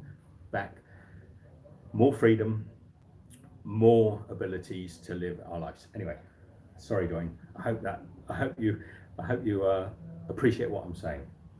Gloria Patry says, "Are you staying well? Not got any sicknesses?" We're well. I get the odd sniffles every now and again. I think there's a lot of colds going around. You sort of feel the other day I thought, last week I thought, well, maybe I'm going down with something, but there's a lot. This is the time of year, isn't it? It's the time of year when a lot of colds go around. But the next morning it's fresh and gone, and it's clear. You feel good. No, I think we're very well, and we are in the hotbed of the worst affected area in Istanbul, but I really don't see any examples of it out in the streets. I'll just turn you around again, have a little look out. You can see this. Everybody's out in the streets chatting, enjoying their lights. The girls are still, 4 of them there, having some fun. Nice bit of family time. Shops are still open. It is 20 past midnight, is it? Yeah. 20 past midnight. And the streets of Istanbul are still just existing. People are just getting on and enjoying life and being as free as they can. I know some of you may disagree, but I think it's important we get back to normal as quickly as possible. And I think we should have. Anyway, enough. Nadeem says, "Is the public transport still operating in Istanbul?" Minimal public transport, Nadeem. Obviously, there's going to be a lot of social distancing for some time. I do appreciate that we do have to, and I'm pretty certain, one thing I'm pretty certain of, that I have not passed on or caught from anybody, because people are being fairly sensible. Not all of them, obviously, but these are families, they're just getting on with their lives, and I think the quicker we can get back to normal, the better. The public transport is working, but on a sort of skeleton level. The trams were running up and down the streets, but I think it's not even to do with the coronavirus, but for the first 3 weeks of the social, not really a shutdown, but the social distancing that was going on here, the trams were going up and down Istiklal Street, the main sort of high street, and we were walking up and down the street, but nobody was on them. So I think those trams must have run for 3 weeks with just the driver and a conductor and the occasional sort of token passenger. And they probably just said, what's the point? What's the point? We're not running this for, they didn't shut it down, I think, for health reasons. I think they shut it down because nobody was using them, to be honest. And if the buses were running fully, again, there would be so few people on them because of the fact they're not allowed to go out on. We've got another curfew weekend coming up, another 4-day curfew weekend. Pain in the backside. Some people say we should have longer. I think it's a bit of a pain. They're saying because the weather's going to be nice, they're going to shut down and completely curfew. So it's this week. It's like pick up sticks. They just drop them and okay, right. Okay, Saturday, Sunday, Monday, Tuesday. So this week is Saturday, Sunday, Monday, Tuesday. Am I right? Yeah. But they're these kind of weird curfews. Nobody's allowed out, but the shops are open, so you can go out. But so the first one was a complete lockdown. So yes, so we've got another 4-day. I'm not looking forward to it. Michelle and I are going for a massive walk tomorrow. We're walking the Camino, the mini Camino tomorrow. We're going to actually walk as far as we possibly can, so that at least 4 days when I know we're going to get very limited exercise. It's not good for us, guys. It's not good for any of us to be sort of trapped in these places. So, any more questions there, Michelle? Irina has a question. If you could do one of those frivolous money vacations where a car picks you up from the airport with a ridiculously priced hotel room, etc., do you have a place in mind? If I was to have... Oh, good question, Rena. Do you know what I'd probably like, Rena? I'd probably, in a way, I think Michelle and I would probably agree with this. What were you going to say? Is just to have that sort of thing, but not know what it was, and just go with it. Because there's nowhere I don't want to go. So, if they picked you up and they said... Oh, somebody just took us. Yeah, took us somewhere. I could do that. Yeah. Because everywhere's beautiful, right? So I almost don't care. You could say Hawaii, the Faroe Islands, whatever. You could go almost anywhere, but I'd be quite happy just to be picked up by their car and whisked away, the two of us, to somewhere, and we not know where it was until we got there. We're quite happy with that. See, Michelle likes that. She thinks that's a good idea. That's a good answer. Rena, I did well. You see, that's why I'm doing the answers. She's doing the question answering. Sorry. Because I haven't got a clue what I'm going to say next. It's getting down. Ladles and jelly spoons. Are we waning? Is everybody? Yeah, there's still questions coming in. Sorry, Wayne. I don't mean you. No. Raven North says, what can I do with naan bread? Naan bread? Oh, if I had a naan bread. Eat it. Eat it. If I had some beautiful naans, I'd want it with a beautiful, rich, creamy curry. My favourite, Michelle and I's favourite naan bread is served. I don't even need to tell Michelle. Okay, say the country, Michelle, or the town. It's in Penang. Louder. In Penang, in Malaysia. Penang. Penang. I know. Georgetown, Penang. They do a. I'm trying to think of the name of it. Have we got a video? I think we've got a video somewhere of the guy making us a Kashmiri naan. It is so good. It's a slightly sweet naan with beautiful candied peel in it. It's called Kashmir because it's almost like Kashmir, sort of beautiful colours, the vibrant colours of Kashmir, the jewels of Kashmir. So it's got loads and loads of candied peel in it, and they sort of roll it with the candied peel so you can almost see through like stained glass window. They slap that naan into the tandoori oven and cook it. It bubbles up and blisters, and it's a little sweet, and it's just the best naan we've ever had. So a naan for me, that's my favourite naan, my absolute favourite naan, and I love naan anyway. Any of those breads are pretty good. If you were asking what to do with a naan, maybe if you just got supermarket naans, I would. If you ever buy naans from the supermarket, the cheap, nasty ones that nobody really does like, cook them yourself. Don't eat them don't cook them the way they tell you to. Heat them in a hot pan and get some caramelization on them. They start to feel like a nice naan. Brush a little bit of butter, a little bit of ghee over that cheap naan from the supermarket. Blister it on a hot griddle. Let it puff back up again, and you'll get something very close to a naan. You can even use a bit of garlic butter if you want. And I'm just going to jump in here because Rena and Raven have got very confused here. Raven says, can't believe somebody actually clicked this like. Some people are never happy, I guess. And then Rena said, exactly, Raven North, why not just leave? What the heck? Oh, no. Raven says, leave, why? No, Rena, Raven's not saying that. He said, why? No, Raven's an old viewer, Rena. No, I think Raven thinks that Rena's telling him to leave. They're all confused. Rena, Raven's saying, why on earth has somebody clicked dislike? Yes, they agree. Raven's, they okay, agree. all right, so sorry. Just thought I'd jump in there. You're both lovely people, don't misunderstand. And so Raven says, I keep seeing the naan in the grocery stores. Yes, sometimes we would buy the naans. I bought naans in Australia from one of the delicatessen stores once that was on special, and I said to Michelle, we'll get some of these naans. Took them home, and they tasted like a lump of cardboard. They were absolutely disgusting. They looked nice, so I think they were like clearing the stock, so we got 4 packets of them, and they just tasted like cardboard. So what I did is I cooked them on the barbecue, and I put some garlic butter on them, but you can do it on a griddle or even under a broiler or grill. A bit of garlic butter to caramelize and puff that naan back up again, and you'll get something close. You get something close to a decent naan. You can even take some of that awful processed food and make it just a little bit better, So that's what I would do with it, and I would probably. I'm going to be really old school here. I love it with a buttered chicken. I just like a nice buttered chicken. With a naan bread, I'm not particularly after anything too spicy. So there you go.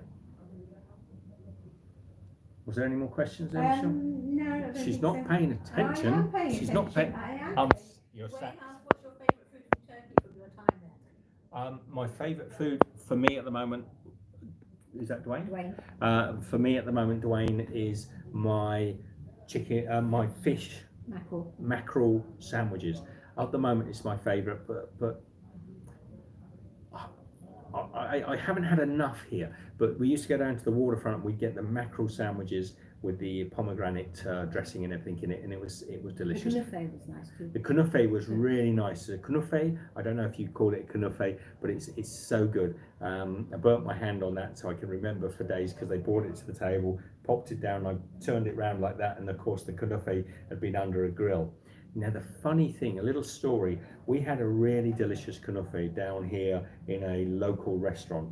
The other day, not many days ago, I went down, walking down to that shop, and I saw them preparing those kunefe, and I thought, oh, they're preparing the kunefe ready for this, because this is going to spoil it for you guys. It's really, the guys they had all the tins, the kunefe tins, like stacked up on a thing, and there was a lad there, and he was tearing open these cellophane packets, bringing out this puck, this frozen puck of a kunefe, and it was like, I don't know, bird's eye kunefe, and he was sticking it in the tin. You could hear it going like, you know, as it sort of dropped into the tin, and he was laying them on a tray so they could go into their ovens to cook them. So that kunefe that I had that was so delicious, it was nice, but it was some sort of processed nonsense from, wasn't that? I think it would be nice to find somewhere that makes. Yeah, I think it was. Sure it wasn't bad. Yeah, It wasn't bad, and I thought it was a good one, but it was a bit of a ringer. So. Jim Donnelly says, hello you two. When you buy spice mixes, how do you know what you're getting? Is there prescribed ratios? Spice mixes, like I mean, I've got a couple of recipes. Jim, was it Jim? Yeah, Jim. I've got a couple of recipes, I think, for doing garam masalas on my site, and also to do mixed spice if you're like a pumpkin pie or the spices we use around Christmas time. So it breaks down which of the spices go into those. I always prefer to, if I can, because the problem with packet spice mix, if you get allspice or mixed spice or pumpkin spice, or if you get hotter spices for foods, is that if they're powdered already, they don't last long, because as soon as you break the seed open, the pod open of a cumin seed or a coriander seed, it starts to oxidize and lose its flavor. So as soon as you get those powdered spices, once you open the packet, they're not going to last that long. Probably the best advice I can say is seal them with one of those clips and keep them in the freezer. That way you'll actually make them last a little bit longer. So I always check. I mean, generally, if I want a mixed spice, I check. But actually, whilst we've been here in Turkey, we were buying them from the bazaar, from the market, and I can only guess what's in them. I look at the colours of what's in there, and I'm guessing. And actually, we haven't been able to get that for a few weeks because the market hasn't. We haven't. We're pretty much down to the very last down bit to of the it, last bit. We're sort of so good, rationing it. It's lost its flavour now. It's lost even now. Michelle uses it. We bought some chicken and we coat the chicken in the spices and a little bit of. She does like almost like a schnitzel, but covered in some spices. And the first time when that spice was opened, it was lovely and fragrant and fresh. But the last couple of times, it's not been so good. It's losing its potency. So always, if you can, buy seeds, the full seeds. You're going to get much better flavour to buy. Even if you buy cinnamon, if you buy the cinnamon coil, the quills of cinnamon, you know, they're like wood bark almost. Those things will last for years, and you can get. And when you grind them up. The smell of cinnamon coming off it, but buy a packet of cinnamon, powdered cinnamon, and keep it in your pantry for after it's been opened for a couple of months, and you'll end up, it just tastes like tobacco. It's got no flavour. So did that answer that question? I hope so. If it didn't, ask it again in a different way. Michael Costa says, do you have a favourite dessert? The list, Michael, would go on. I'm a big dessert fan. I love my puddings. I love my desserts. You probably might not even know half of them. I mean, we said kunefe, jam roly-polies, pavlovas, beautiful. If you want something light and summery, a pavlova with fruit. If you want something like a lardy cake, for many years, Florentines, but not the good Florentines. One of my favourite sweets, but mostly when you buy Florentines, almost nobody's had a good Florentine. Almost every baker now, every supermarket that you ever go to, makes them with cornflakes and all sorts of nonsense. They're all right. Good Florentines are amazing. They should be made with just the nuts and just the fruit. It should be done with the perfect amount of caramel. I've never made it on my channel. I should do, because it's one of my favorites. You could have me talking about desserts forever and a day. You know, from jam roly-poly, steamed ginger puddings, figgy puddings, Christmas tarts. There's too much. I'm a big pudding fan. I'm a big pudding, basically. I love my desserts. Lemon tarts, Dan tarts, custard tarts. What are the pecan pie? You should have asked Michael, does he have a dessert he doesn't like? Ask me if I have a sweet dessert I don't like. I don't think I could probably come up with one. No, I love things with custard and ice cream. I love things with brandy butter and double cream. I love lemony things. Yeah, I love lemon flavored things. I love a lemon meringue tart. I've got some great. Have we got a dessert list? We'll make a dessert list. If Michelle can't find one, I'll make a dessert list. I love desserts. I've got a sweet tooth, and sometimes I love savoury, but probably mostly. There was a time, I don't know if anyone else can relate to this. There was a time when I used to go out for meals, and I used to like to start with a dessert. Do you remember? Yes. We have a sweet tooth playlist with 326 recipes. 326 sweet tooth. And that's probably some of the ones that we've not probably put them all in there. Yeah, I could probably do a series of sweet desserts, and it would never stop. I would just keep going on, because I love baking sweet dishes. I went down the hill from where we are. There's a baker down below us, probably down one of the steepest hills. It's really exhausting. And down there, my Turkish friend said, "Oh, that's very simple. It's almost like a rice pudding, but he cooks it in the bakery. So it's got a beautiful dark brown skin on top. You know, they say you can't." You wouldn't be able to. They would say about weak people, you know, you couldn't pull the skin off a rice pudding, but it had a beautiful caramelized skin on top, and then a beautiful cream. I think I might have even eaten it on one of these shows. I'll go and get another one. I'll try and get one for the next live show if I can. So I love desserts. Yeah, Chris Hereford said, I always wanted to start my own restaurant called Just Desserts. Just Desserts. Even in India, I was enamored by the dessert. I make really good gulab jamun. I make really good rasgulla. I make really good Indian desserts as well. I make good Mexican desserts. I make good Chinese desserts. Because it's one of the things, when somebody shows me how to make a dessert, it all computes. It all computes. So Ben says, if the border in Australia is open in September, I'm definitely still going to Far North Queensland. I just hope this COVID nonsense is largely over by then. Well, good luck, Ben. I really hope you do, man. And I want to see how your journey goes, and keep in touch with us about that. Somebody said, do I enjoy a wee dram? I do sometimes. I'm not a big drinker. Ray, g'day, mate. I'm not a big drinker. I can go 6 months without a drink, no problem at all. That's that one gone. I haven't got any more. That'll be fine. I can go without. But I do a very good whiskey, a good whiskey, good brandy. I quite enjoy them. In Penang, didn't you? Yes, I had some amazing whiskies in Penang. Beautiful single malts, very good quality, super expensive whiskies with some friends of mine.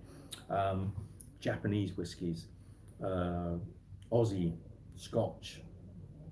Yes, and I can drink them fairly easily as well. But though, again, if I don't have one for a year, it wouldn't bother me.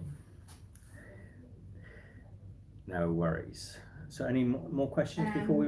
Dwayne says, "What's your favourite food from your childhood?"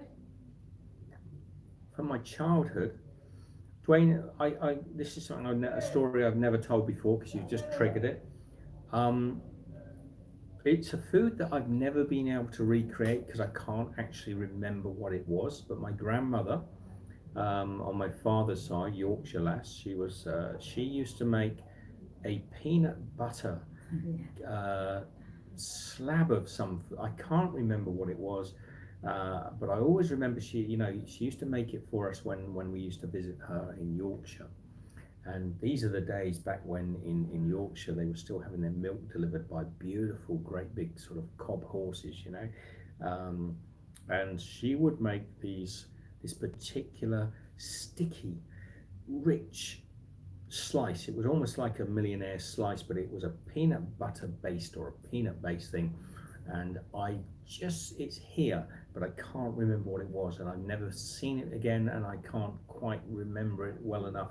So from my childhood, that was one of my favourite things. And also my mother used to make a really lovely lemon and meringue tart pie, which was always a favourite of mine.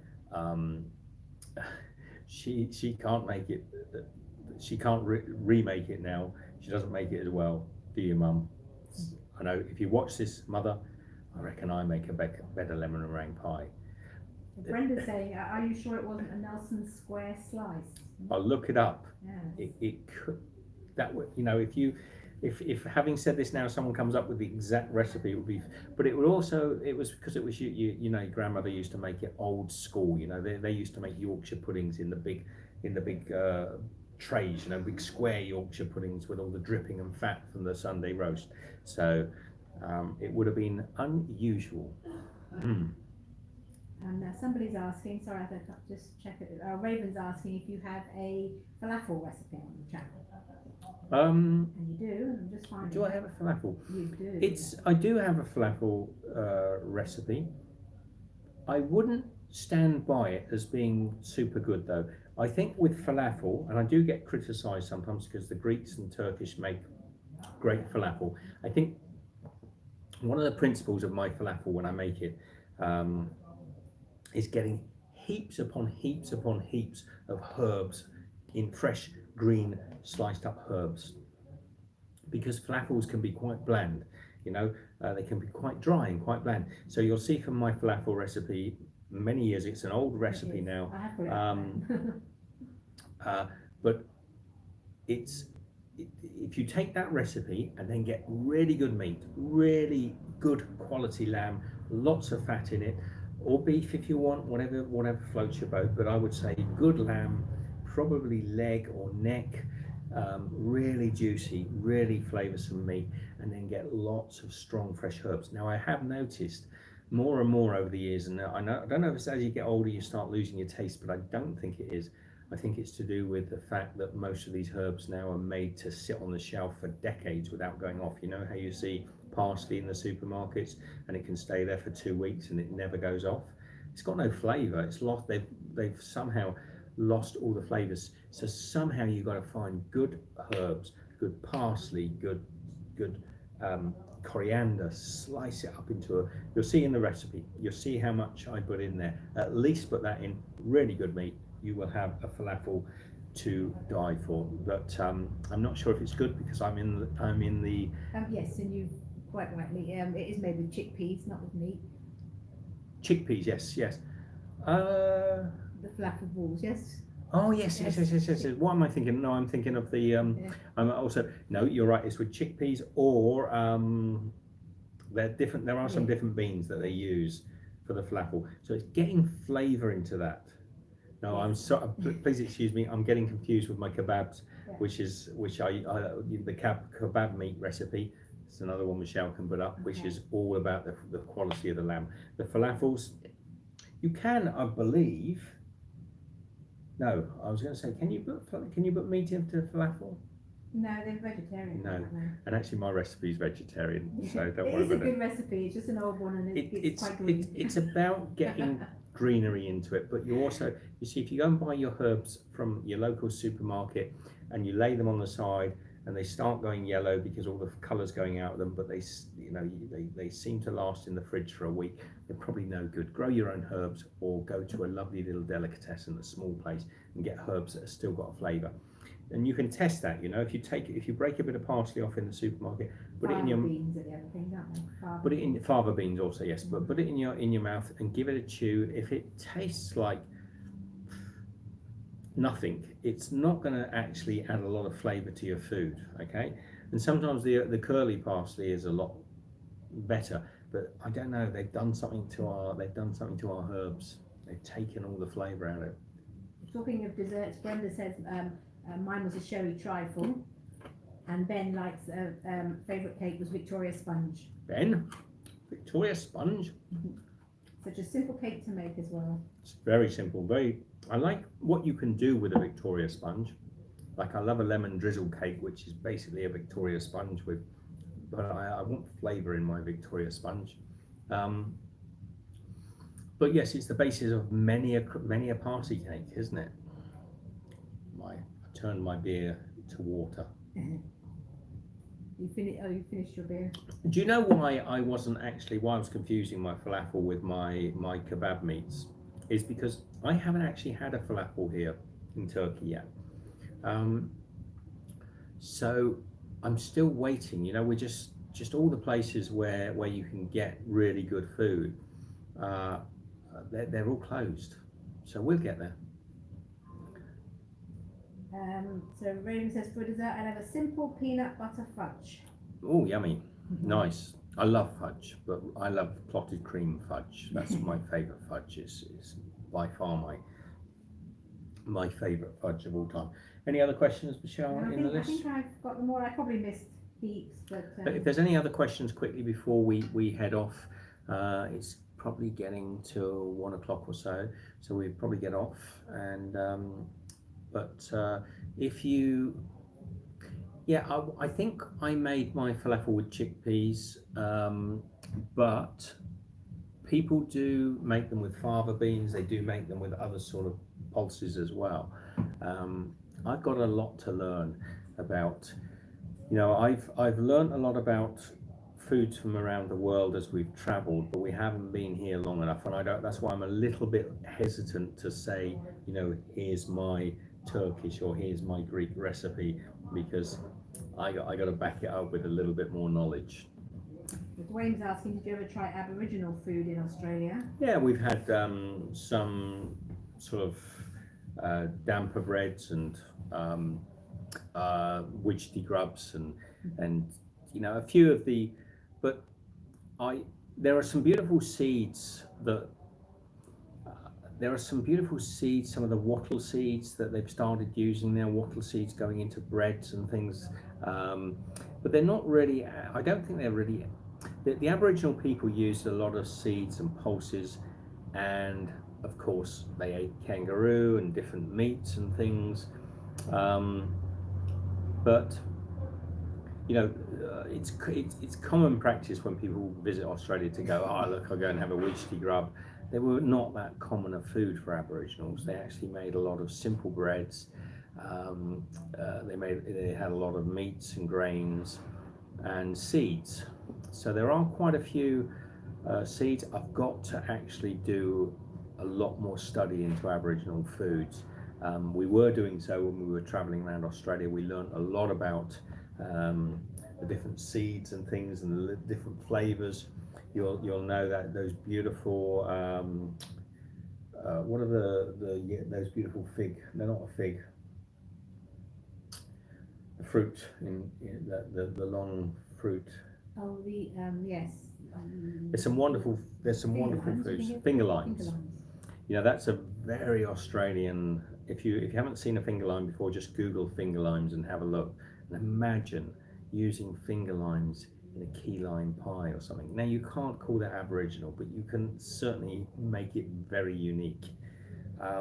When we were actually travelling in the Northern Territories and around Broome and Catherine, and we went into some towns which were very Aboriginal towns, it was quite surprising actually how their diets have changed immensely. Great deal of sort of big sacks of self-rising flour to make pancakes and things like that. So things are changing, but I would like to actually learn a bit more. Ben was asking if there was a party going on. Can you hear music, Ben? There is a sort of like somebody's got something going on out there. Yeah, we have to sort of zone out. Some nights when I really think, you know, I need to catch up on some sleep, I will put some earplugs in and just try and sleep them. Not because you necessarily have to, but you might have to. You never know when you lay down at sort of 2 o'clock in the morning that a truck might. Can you hear that? See, it's 1 o'clock. What day is it? Thursday, Friday now, Friday morning. I tell you what, respect Turkey, but they never sleep. They never sleep. There's people down that way. You see people out on the street wandering around, and they will shout. If they choose to, they'll shout at the top of their voices. I think there's a vehicle just going through, look. And they wouldn't think twice about beeping their horn. If they saw someone they knew at 2 in the morning, they wouldn't think. It's like when he's 2 in the morning, he has the radio. Yeah, as the radio comes at 2 o'clock in the morning, and literally our window's here and the truck's just outside. So just occasionally, if I really want to sleep, like I'm feeling maybe I haven't had enough sleep for maybe 2 or 3 or 4 days, I will put some earplugs in and get a decent night's sleep, but it's not comfortable sleeping in earplugs. Anyway, I think we've got everything now. I think we have. It is now, what time is it, Michelle? It is 12:51. 12:51. So it's saying I haven't got to move. Can you see our shelf behind us? Yes. We put more and more stuff on the back of the sofa, all our camera gear and lenses. I have tidied it up once or twice. We have tidied it up. But there's nowhere to put anything in this place. No, we haven't got a lot of space, so we've actually started storing stuff on the back of our sofas. It's getting a little bit messy in here. Yes. Sorry.